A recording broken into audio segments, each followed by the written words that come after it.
आज ही क्लास हम स्टार्ट करने जा रहे हैं अपनी प्रैक्टिस सेट 17 को। जैसा कि आप सभी को पता है, हम HPSC असिस्टेंट प्रोफेसर हिंदी साहित्य विषय से क्या प्रैक्टिस चला रहे हैं, जिसमें हमने आपको काव्य शास्त्र की इकाई करा दी है। जो हमारी इकाई चल रही है वो कौन सी, हिंदी साहित्य का इतिहास, जिसमें हमने अब तक आपको 16 सेट करा दी। ठीक है, तो आज हमारा प्रैक्टिस सेट कौन सा है, 17। तो 17 में देखिए हम किस बात पर चर्चा करेंगे, भक्ति काल की कृष्ण भक्ति शाखा के जो भी कवि हैं उनके ऊपर हम चर्चा करेंगे।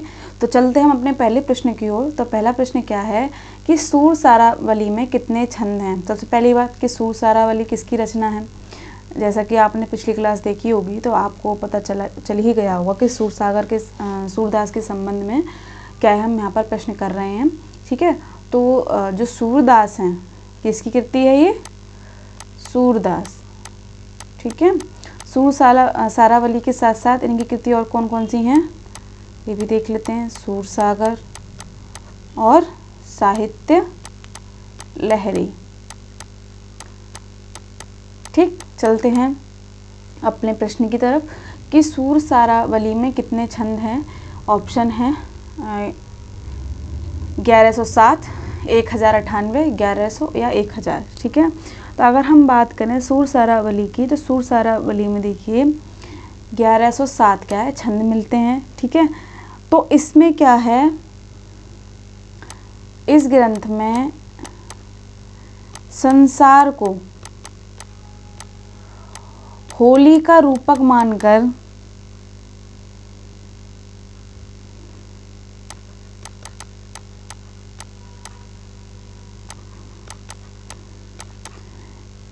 ये रचना की गई। ठीक है, अगर पूछ लिया जाए कि ऐसी कौन सी रचना है सूरदास की जिसमें संसार को होली के रूपक के रूप में माना गया है, तो कौन सी है, सूर सारावली। ठीक, चलते हम अपने अगले प्रश्न की ओर। तो अगला प्रश्न देखिए कि साहित्य लहरी में कितने पद हैं। ठीक है, साहित्य लहरी में कितने पद हैं। ऑप्शन है 112, 118, 100, 116। देखिए साहित्य लहरी में क्या है, आपके 118 पद हैं। एक और बात आप यहाँ पर ध्यान में रखेंगे कि जो साहित्य लहरी है इसमें देखिए इन्होंने अलंकार,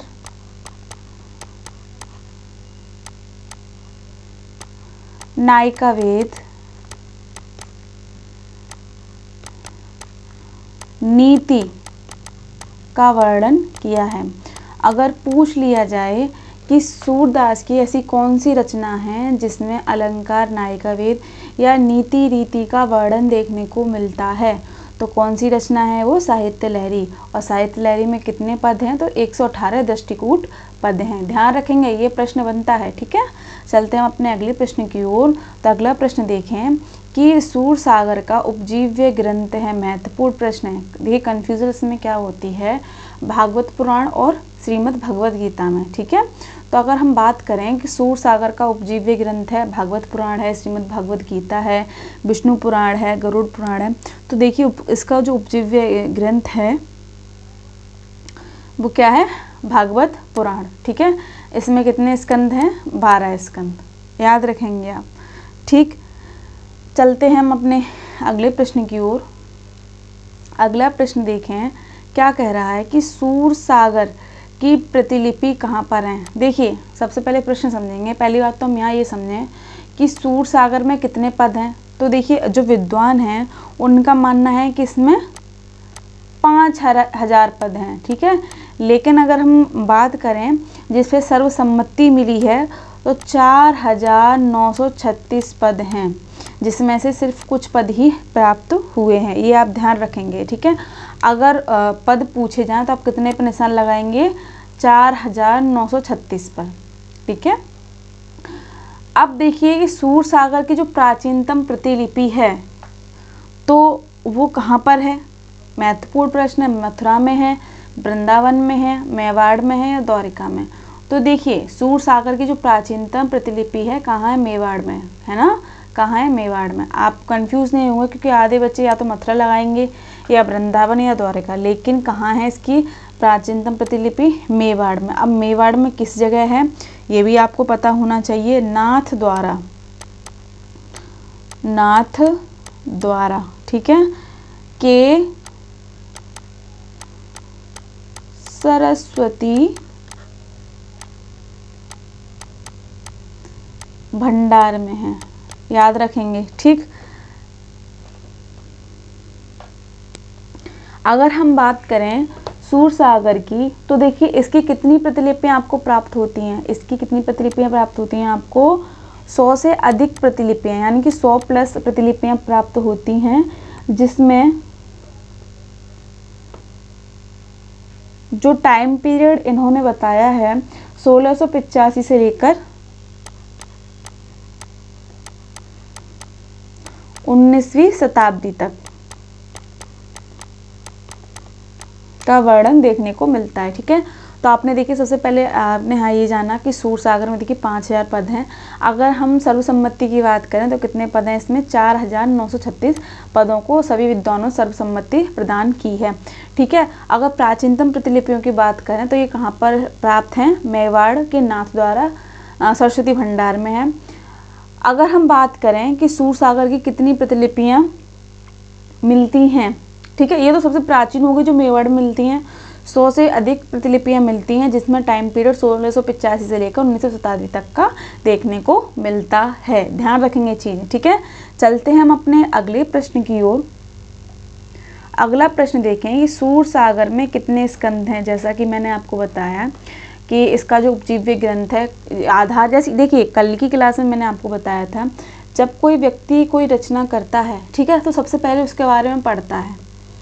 ठीक, तो जो उसे कमियां लगती हैं, जो खामियां लगती हैं, जो चीज़ उसे प्रभावित करती है, वो उसी पर क्या है लिखना स्टार्ट कर देता है। ये चीज़ आप ध्यान रखिए, कोई भी रचना कर रहा है व्यक्ति, कहीं ना कहीं उसने कुछ ना कुछ तो पढ़ा ही होगा, बिना पढ़े रचना हो ही नहीं सकती। मैं ये नहीं कह रही कि पूरा ही ग्रंथ पढ़ाओ, पर एक सहारा तो लिया ही जाता है ना। ऐसे ही जैसे मैं तुलसीदास का आपको उदाहरण दिया था कि उन्होंने अध्यात्म रामायण का आसरा लिया था रामचरितमानस लिखने के लिए। उन्होंने वो सारी चीज़ें पढ़ी, फिर जो जो चीज़ें उन्हें अच्छी लगी और जो जिसमें उन्हें ये लगा कि मैं इसमें अच्छा लिख सकता हूँ, उन्होंने लिखा। लेकिन उन्हें प्रसिद्धि किस कारण हुई, देखिए एक तो शब्द चयन आपका अच्छा होगा, प्रसिद्धि आपको मिलेगी, लय अच्छी होगी तो प्रसिद्धि आपको मिलेगी, क्योंकि काव्य को बांधने के लिए शब्दों का हेरफेर और लय का होना आवश्यक है। दूसरी बात, एक चीज़ और आप देखेंगे, जैसे मैंने आपको बोला कि हर एक चीज़ का टाइम पीरियड चलता है, ठीक है, तो उस समय आप जो भी राइटर देख लीजिए, अवधी भाषा, ब्रज भाषा, इन सब में ही रचनाएं देखने को मिल रही थी। तो उन्होंने देखिए उस पर ही रचनाएं करी, क्योंकि जो उन्होंने रचना करी थी तो वो जनसाधारण भी समझ सकता है, यानी कि सामान्य लोग भी इस चीज़ को समझ सकते थे, इसीलिए क्या उन्होंने उस लैंग्वेज का चयन किया। दूसरी बात सबसे महत्वपूर्ण क्या है कि उन्होंने एक धर्म के जो महत्वपूर्ण पात्र हैं उनको उठाया। ठीक है, जब कोई चीज़ धर्म से जोड़ दी जाती है तो लोग उसकी तरफ आकर्षित अपने आप होते हैं और वो लोग उनकी बातों को मानने भी लगते हैं। ये आप देख भी रहे होंगे कि एक रामचरितमानस स्वरचना है, ठीक है, वो किसी एक कह लें देव वगैरह उन्होंने कुछ नहीं, एक मनुष्य ने लिखी है। ठीक उसी प्रकार जो सूरसागर है, जो सूरदास हैं, उन्होंने देखिए भगवत पुराण को पढ़ा। ठीक है, आप ये चीज़ याद रखेंगे, जितने भी पुराण, जितने भी उपनिषद, जितने भी वेद लिखे गए वो मनुष्य के द्वारा ही लिखे गए हैं। ठीक है, तो आप उसमें देखिए उसकी मानसिकता, उनकी विचारधारा देखने को मिलती है। ठीक है, मनुस्मृति को अगर आप देखोगे तो मनु ने उसको लिखा, तो उसमें देखिए उनकी जो मानसिकता है उसके दर्शन होते हैं, और कुछ लोग उस मानसिकता को ही अपनाने लगते हैं, है ना। तो ये सारी चीज़ें हैं। तो जो हमारा प्रश्न चल रहा है कि सूरसागर में कितने स्कंद हैं, 10 हैं, 12 हैं, 14 हैं, 11 हैं। तो देखिए जैसे भागवत पुराण में 12 स्कंद हैं, ठीक उसी प्रकार सूरसागर में भी कितने स्कंद देखने को मिलते हैं, 12। तो देखिए अगर बात करें पहले स्कंद की, तो इसमें जो अब देखिए महत्वपूर्ण स्कंद देखेंगे। पहला जो स्कंद है इसमें क्या है, आपके विनय के पद देखने को मिलते हैं, विनय के पद, ठीक है, विनय के पद। दूसरा जो है इसमें हम देखेंगे कि भक्ति संबंधी पद मिलते हैं, भक्ति संबंधी पद, ठीक है। वहीं 8वें में आप देखोगे, 8वां पद है, उसमें देखोगे आप विष्णु अवतार के पद देखने को मिलते हैं। ठीक, विष्णु अवतार और अन्य जो भी पौराणिक कथाएं हैं, है ना, प्राचीन काल की वो सारी। 9वें स्कंद में आप देखिए, 9वां स्कंद जो है इसमें राम अवतार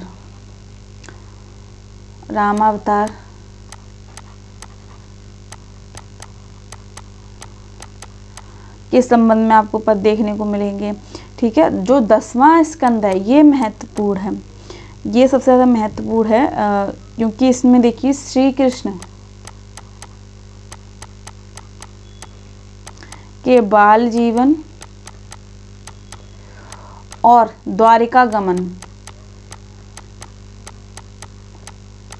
का वर्णन देखने को मिलता है, याद रखेंगे। ठीक है, 11वें स्कंद में क्या है, जो 11वां आपका स्कंद है इसमें क्या है,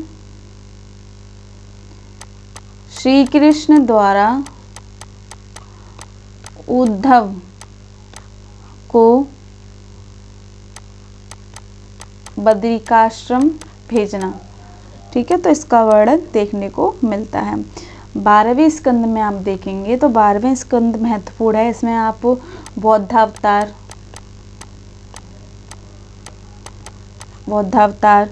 कल्कि अवतार,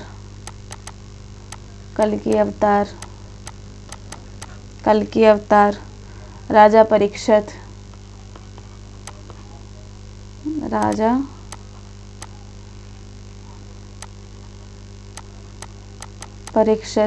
ठीक है, इन सब चीज़ों को देखिए। अगर 12 स्कंद को ध्यान से देखेंगे तो 12वें स्कंद में जैसे मैंने बोला बौद्धावतार। अब जैसे आपने बौद्ध के बारे में सुना होगा, लेकिन आप एक चीज़ देखिए, ये शायद कह लें कि विडंबना है या एक मानसिकता है कि जो व्यक्ति प्रसिद्ध होने लगता है, ठीक है, अगर आप बौद्ध को पढ़ोगे है ना, तो आप उनकी मान्यताओं को पढ़ो तो आपको चीज़ें समझ में आएंगी। तो जो एक प्रक्रिया है समाज की, ठीक है, जो उन लोगों ने क्या है, इन्हें एक भगवान का दर्जा दे दिया कि एक अवतार है। ठीक है, तो एक मानसिकता है, जिसे प्रसिद्धि मिल रही है तो उनके अनुयायियों को, उनके लोगों को अपनी तरफ खींचना। जैसा कि आप देखते ही होंगे, आप किसी भी संस्था में देख लीजिए, आप कॉलेज में ही देख लीजिए, अगर कोई टीचर उठ रहा है, उसके कांटेक्ट में बच्चे ज़्यादा आ रहे हैं, लोग सब उनकी प्रशंसा कर रहे हैं, तो जो अदर डिपार्टमेंट के लोग होंगे तो उन्हें अपनी तरफ खींचेंगे, है ना, कि हमारी। या फिर आप ये देख लीजिए कि आपके समाज से ही किसी को प्रसिद्धि मिल जाए बहुत सारी, तो उनके दूर दूर के रिश्तेदार, दूर दूर के नातेदार वो गिनाएंगे ये हमारे रिश्तेदार हैं, है ना। तो ये चीज़ ही है। ठीक है, कोई आप मनुष्य को अवतार के रूप में दे देना, तो ये सारी चीज़ें इन्होंने एक, कहते हैं ना, भविष्य की रूप सोच के रखना। जैसे हम लोग पेपर देते हैं तो हम अपना सोच लेते हैं कि हमारे इतने मार्क्स आएंगे, हालांकि आते नहीं हैं उतने। तो वो सारी चीज़ें यहाँ पर ये लोग कर देते हैं, किसी न किसी ग्रंथ को पढ़ते हैं, फिर उसे बड़ा चढ़ाकर अतिशयोक्ति बना देते हैं। तो ये सारी चीज़ें हैं। ठीक है, और लोग क्या है, इनका अनुसरण करते हैं। देखिए, आप अनुयायी हो अच्छी बात है, लेकिन अंधपना अच्छा भी नहीं होता है ना, लॉजिक चीज़ें होनी चाहिए। ठीक उसी प्रकार सूर सागर में देखिए, कुछ चीज़ें तो ठीक हैं, पर इन्होंने भी कुछ ना कुछ ऐसी चीज़ें लिखी हैं जो विरोधाभास हैं, समझ रहे हैं, जो विरोधाभास हैं। ठीक, तो ये तो था हमारे प्रश्न कि सूर सागर में 12 स्कंद होते हैं। तो महत्वपूर्ण स्कंद जैसे विनय का पद, तो ये पहले स्कंद में देखने को मिलता है। दूसरे स्कंद में देखिए भक्ति संबंधी पद देखने को मिलते हैं। अब जो महत्वपूर्ण प्रश्न है, महत्वपूर्ण स्कंद जैसे 8वां विष्णु के अवतार देखने को इसमें वर्णन है। 9वें अवतार में राम अवतार का वर्णन है। 10वें में श्री कृष्ण के बाल जीवन द्वारिका गमन का वर्णन है। 11वें में देखिए श्री कृष्ण उद्धव को बद्रिकाश्रम भेजते हैं। और 12वें में बौद्ध अवतार, कल्कि अवतार और राजा परीक्षित के संबंध में वर्णन देखने को मिलता है। चलते हैं अपने अगले प्रश्न की ओर। अगला प्रश्न देख लें कि सूर सागर के कौन से स्कंद में कल्कि अवतार का वर्णन है। महत्वपूर्ण प्रश्न, जैसा कि मैंने आपको बताया, तो आप बता सकते हैं 12वें स्कंद। इसमें देखिए बौद्ध अवतार, कल्कि अवतार और राजा परीक्षित एवं जन्मेजय की कथा का वर्णन देखने को मिलता है। चलते अपने अगले प्रश्न की ओर। तो अगला प्रश्न देखें कि सूरसागर को स्त्री चरित्र का विशाल काव्य किसने कहा। महत्वपूर्ण प्रश्न है, स्त्री चरित्र का विशाल काव्य किसने कहा है। यानी कि इसमें कहने की कोशिश की है इस विद्वान ने कि सूरसागर में जो स्त्री जैसे गोपियों का जो वर्णन किया है ना, उनकी जो भावनाएं, उनकी जो संवेदनाएं, तो उन्होंने क्या स्त्री चरित्र को निखारा है। तो स्त्री चरित्र का विशाल काव्य किसने कहा है। रामचंद्र शुक्ल ने, हजारी प्रसाद द्विवेदी ने, नामवर सिंह ने, बच्चन सिंह ने। किसने कहा है। हजारी प्रसाद द्विवेदी ने। देखिए कथन आपको याद रखने हैं, ठीक है। अगर कब कथन आप याद नहीं रखेंगे या रिवीजन नहीं करेंगे तो आप कंफ्यूज हो जाएंगे, क्योंकि रामचंद्र शुक्ल और हजारी प्रसाद द्विवेदी में थोड़ा बहुत फर्क देखने को मिलता है, ठीक है। क्योंकि कभी कभी लगता है कि हजारी प्रसाद द्विवेदी की विचारधारा है, कभी लगता है रामचंद्र शुक्ल की, तो आप इनको अच्छे से पढ़ेंगे, ठीक। चलते हैं अपने अगले प्रश्न की ओर। तो अगला प्रश्न है कि वात्सल्य व श्रृंगार के सम्राट है। महत्वपूर्ण प्रश्न है, ये तो आपको पता ही होगा यदि आपने पढ़ा है कि सूरदास को क्या है, वात्सल्य श्रृंगार का सम्राट कहा जाता है। क्यों कहा जाता है कि इन्होंने जो श्री कृष्ण के बाल जीवन का चित्रण किया है, माता यशोदा का जो वर्णन किया है, उसमें इन्होंने वात्सल्य दिखाया है। वहीं देखिए इन्होंने श्रृंगार, गोपी श्री कृष्ण की जो प्रेम संबंध है उनका जो वर्णन किया है, इसीलिए क्या है ना, श्रृंगार का सम्राट भी कहा जाता है। दूसरी बात, कुछ लोग सूरदास के जो जन्मांध हैं उस पर इन्होंने कुछ लोग कहते हैं जन्मांध नहीं थे, ये बाद में हुए, कुछ लोग कहते हैं जन्मांध थे, तो काफ़ी मतभेद देखने को मिलते हैं, ठीक है। तो इसीलिए देखिए रामचंद्र शुक्ल ने पंक्तियां ही कही थी कि जो सूरदास हैं ऐसा लगता है कि वो वात्सल और श्रृंगार का कोना कोना देखा है ना। कोई ऐसा जन्मांध क्या है इतनी अच्छी रचना कर ही नहीं सकता, जो आंखों से देख सकता है वो भी नहीं कर सकता। तो विद्वानों ने यहाँ पर मतभेद देखने को मिल सकते हैं उनकी विचारधारा में सूरदास को लेकर, लेकिन वात्सल्य व श्रृंगार का सम्राट सबने ही किसे माना है, सूरदास को माना है, ठीक है। क्योंकि उनकी रचना में जो वात्सल्य है, ठीक है, और जो श्रृंगार है वो देखने को मिलता है। श्रृंगार में भी देखिए एक मर्यादित रूप ही इन्होंने दिखाया है, ज़्यादा अश्लीलता परोसी नहीं गई जैसे विद्यापति ने परोसी। तो ये सारी चीज़ें इसीलिए इन्हें क्या सम्राट माना गया है, ठीक। चलते हैं अपने अगले प्रश्न की ओर। अगला प्रश्न देखें कि हिंदी में भ्रमर गीत की शुरुआत, या कह लें हिंदी में भ्रमर गीत काव्य परंपरा की शुरुआत किससे मानी जाती है। सूरदास, नंददास, जगन्नाथ दास या कृष्णदास। किससे मानी जाती है, सूरदास से, है ना, सूरदास से मानी जाती है। चलते हैं हम अपने अगले प्रश्न की ओर। अगला प्रश्न देखिए कि सूर की किस रचना को वियोग श्रृंगार का शिखर माना जाता है। देखिए यदि आपने भ्रमर गीत को पढ़ा होगा तो जब श्री कृष्ण द्वारका चले जाते हैं, जो गोपियों का वृह वर्णन है, तो उसका क्या इन्होंने मार्मिक चित्रण किया है। इसीलिए क्या है, भ्रमर गीत को वियोग श्रृंगार का शिखर माना जाता है, यानी कि इसमें गोपियों के विरह और वियोग को दिखाया है, ठीक है। तो ऑप्शन कौन सा सही होगा हमारा, भ्रमर गीत। चलते हैं अपने अगले प्रश्न की ओर। अगला प्रश्न देखिए कि भ्रमर गीत को उपालंब एवं ध्वनि काव्य किसने कहा। महत्वपूर्ण प्रश्न है। हजारी प्रसाद द्विवेदी ने, रामचंद्र शुक्ल ने, बच्चन सिंह ने, रामविलास शर्मा ने। तो किसने कहा है, रामचंद्र शुक्ल ने, कि भ्रमर गीत को उपालंब व ध्वनि काव्य रामचंद्र शुक्ल ने कहा है। उपालंब क्यों, कि जो गोपियां हैं जब उद्धव उन्हें निराकार ब्रह्मा की उपासना करने के लिए उपदेश देने आते हैं तो उन्हें तंज कसती हैं, है ना, तो ये सारी चीज़ें, तो इसीलिए उन्होंने उपालंब या ध्वनि काव्य की उपाधि प्रदान की, किसे, भ्रमर गीत को। चलते हैं अपने अगले प्रश्न की ओर। अगला प्रश्न देखिए कथन से है हमारा कि भ्रमर गीत सूर साहित्य का मुकुटमणि है। महत्वपूर्ण कथन है, ध्यान रखेंगे, मुकुटमणि है। यदि वात्सल्य और श्रृंगार के पदों को निकाल भी दिया जाए तो हिंदी साहित्य में सूर का नाम अमर रखने के लिए भ्रमर गीत ही काफ़ी है। जैसा मैंने आपको बताया कि भ्रमर गीत वियोग श्रृंगार का जो उसमें विरह का जो वर्णन है, वियोग का जो वर्णन है, इसीलिए इसे शिखर माना गया, किसका, वियोग श्रृंगार का। तो ये कथन किसने कहा है, यदि उनकी रचनाओं से वात्सल्य और श्रृंगार के पद निकाल भी दिए जाएं तब भी क्या है, इन्हें प्रसिद्धि मिलेगी, है ना, सूर के नाम को याद रखा जाएगा। तो किसने कहा ये? रामचंद्र शुक्ल ने। कथन यहाँ पे याद रखेंगे, ठीक है। चलते हैं अपने अगले प्रश्न की ओर। अगला प्रश्न देखें कि सूरदास की कविता में, कथन से ही है, सूरदास की कविता में हम विश्वव्यापी राग सुनते हैं, ठीक।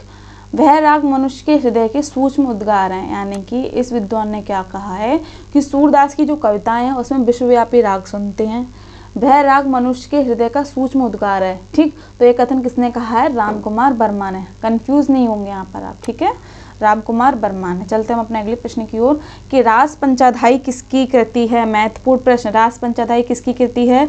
नंददास की, सूरदास की, कृष्णदास की या छीत स्वामी की? तो आपको यहाँ पर बताना है कि जो रास पंचाध्यायी है किसकी कृति है? तो किसकी कृति है ये?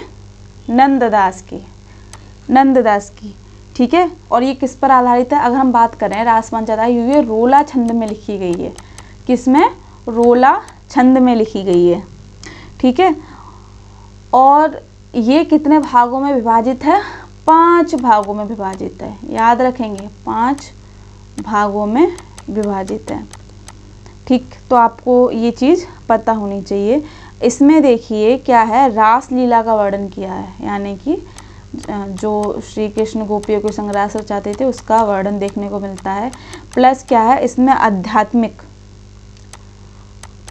आध्यात्मिकता या फिर कह लें रास लीला को क्या है इन्होंने आध्यात्मिक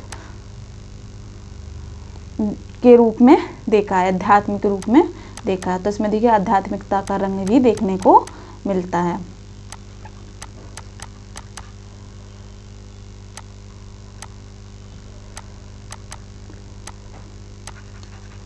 का रंग देखने को मिलता है, ठीक है, याद रखेंगे। चलते हम अपने अगले प्रश्न की ओर। अगला प्रश्न देखिए कि जुगलमान चरित किसकी कृति है? महत्वपूर्ण रचना है, याद रखेंगे कि प्रश्न पूछा जाता है किसकी कृति है? नंददास की, सूरदास की, कुम्मनदास की, कृष्णदास की। तो किसकी किस कृति है ये? कृष्णदास की। देखिए जुगलमान जो चरित है इसमें क्या है? राधा कृष्ण के प्रेम संबंध का वर्णन है, प्रेम संबंध का वर्णन है, ठीक है। तो जैसा कि मैंने आपको बताया कि हर एक चीज़ का एक टाइम पीरियड होता है, ठीक है, और जो विचारधारा चलती है तो आप देखेंगे उनके अनुयायी ही उसी प्रकार से रचनाएं करते हैं। जैसे वल्लभाचार्य जी जो थे, ठीक है, उन्होंने पहले विष्णु स्वामी ने शुद्धाद्वैतवाद की नींव डाली, ठीक। लेकिन अगर हम बात करें कि प्रसिद्धि किसे प्राप्त हुई तो वल्लभाचार्य को प्राप्त हुई। वल्लभाचार्य ने क्या है एक संप्रदाय जोड़ दिया, इसे रुद्र संप्रदाय कहते हैं। वो किसे संबंधित? आपके शुद्धाद्वैतवाद से। तो देखिए इन्होंने जो उपासना की श्री कृष्ण की। इसके बाद जो इनके शिष्य बने या फिर कह लें इनकी विचारधारा से जो प्रभावित हुए, इनकी मानसिकता से जो प्रभावित हुए, वो इनके आश्रय में रहने लगे, उन्हें ये शिक्षित करने लगे। फिर आप ये चीज़ देखिए कि उन लोगों ने रचनाएं स्टार्ट करी, यानी कि लोगों को अपनी तरफ आकर्षित करने के लिए उन्होंने चीज़ों को बड़ा चढ़ाकर लिखना स्टार्ट कर दिया, ठीक है, कि हम कैसी न कैसे लोगों को अपनी तरफ आकर्षित करें। तो आप जैसे मैंने आपको बताया कि अष्टछाप की रचना क्या है वल्लभाचार्य के पुत्र विट्ठलनाथ ने की, और उसमें क्या है इन्होंने 4 शिष्य वल्लभाचार्य के थे और 4 शिष्य कौन थे? विट्ठलनाथ के। तो 4 शिष्यों में वल्लभाचार्य के कुम्भनदास, सूरदास, परमानंद दास और कृष्णदास। अगर हम इनके शिष्यों की बात करें विट्ठलनाथ के गोविंद स्वामी, छीत स्वामी, चतुर्भुज स्वामी, नंददास। तो देखिए ये 8 पहर क्या है जो श्री कृष्ण की सेवा करते थे और अपने पद गाया करते थे। फिर लोग क्या है इनसे प्रभावित होने लगे, फिर उन्होंने भी क्या है यही एक विचारधारा को अपना लिया। तो एक टाइम पीरियड चलता है इन चीज़ों का। आप देख लीजिए कृष्ण भक्ति शाखा के बाद आप देखिए एक नए काल का उदय हुआ, आधुनिक काल। अब आधुनिक काल का उदय क्यों हुआ? देखिए परिस्थितियाँ बहुत चीज़ करवा लेती हैं। जब परिस्थिति थी आधुनिक काल के अगर आप पृष्ठभूमि को देखोगे तो ब्रिटिश सरकार की सत्ता यहाँ पर देखने को मिलती थी। अब जो विद्वान हैं, जो तर्क वितर्क की शक्ति जिनके अंदर विकसित है, तो उन्होंने क्या है भक्ति से अलग क्रांति को अपनाया। क्रांति, ठीक है, दूसरों को जागरूकता प्रदान की, जागरूक बनाया कि आज जब तक आप लड़ेंगे नहीं, धर्म कर्म में फंसे रहेंगे, तो आप यहीं तक सीमित हैं। तो ये सारी चीज़ें हुई। तो वही बात है कि एक विचारधारा जब चलती है तो आपको देखिए उसी के ही अनुयायी देखने को मिलते हैं। हर चीज़ का एक टाइम पीरियड होता है जहाँ उसका टाइम ख़त्म होता है, एक नई विचारधारा या नए मानसिकता जन्म ले लेती है। ये बात याद रखेंगे, ठीक है। और तो आज की क्लास में हमने देखिए आपको 15 क्वेश्चन कराए, किससे संबंधित थे, कृष्ण भक्ति शाखा से संबंधित, जो महत्वपूर्ण कवि सूरदास, ठीक है। अब जो अगली क्लास होगी इसमें हम देखिए नंददास से संबंधित और जो महत्वपूर्ण कवि हैं कृष्ण भक्ति शाखा के, तो उनसे संबंधित प्रश्न करेंगे। उसके बाद क्या है, एक दो क्लास में क्या है, हमारी जो भक्तिकालीन कृष्ण भक्ति शाखा है तो वो समाप्त हो जाएगी। उसके बाद हम अपना नई जो रीति काल है उसको स्टार्ट कर देंगे, ठीक है। तो यदि आपको इस क्लास में कुछ भी समझ में नहीं आया तो आप कमेंट बॉक्स में लिख सकते हैं। जब तक आप लिखेंगे नहीं तब तक क्या है, हम आपकी समस्या का समाधान नहीं कर पाएंगे। आप लिखिए कि आपको क्या चीज़ समझ में नहीं आई है या फिर हमसे कौन सी चीज़ छूटी है बताने में, ठीक है। तो मिलते हैं आपको अपनी अगली क्लास में 15 क्वेश्चन के साथ। तब तक बने रहें अपने चैनल के साथ। बहुत बहुत धन्यवाद।